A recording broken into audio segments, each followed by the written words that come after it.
फराक वाली के आज हमने सभे भाई केक काटा तनी, आप सब देख सकत तनी।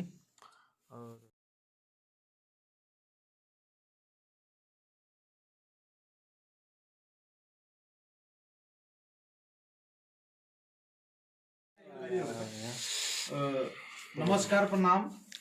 और जितना भी भोजपुरी हमारे भाई लोग, जितना भी हमारे दर्शक लोग, जितना भी हमको देखे वाला सुने वाला, जितना भी हमारे दर्शक भोजपुरिया भाई लोग जितना भी जुड़ल बा, सबको के नमस्ते प्रणाम सभी को के। और आप सबके प्यार दुलार से, आप सबके प्यार आशीर्वाद से दिलवा ले गई पियर की फराक वाली आज हमने के 50 मिलियन यानी कि कहल जाए तो 55 मिलियन 55 मिलियन क्रॉस हो चुकल बा।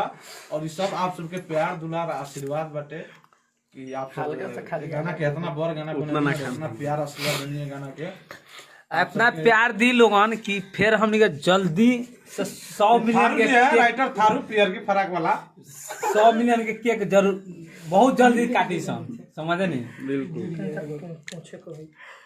और मिठू मिसाइल जी कुछ प्रॉब्लम कारण यहाँ पे उपलब्ध नहीं है, तो थारू भाई हैं मेरे साथ, और डायमंड स्टूडियो के ऑनर साहब अवधेश बादशाह जी हैं, और भोजपुरी के उभरते हुए सितारे मेरे भाई, मेरे जिगर का टुकड़ा आर्यन राज, और थाने का छोटे दरोगा जी, और मेरे भाई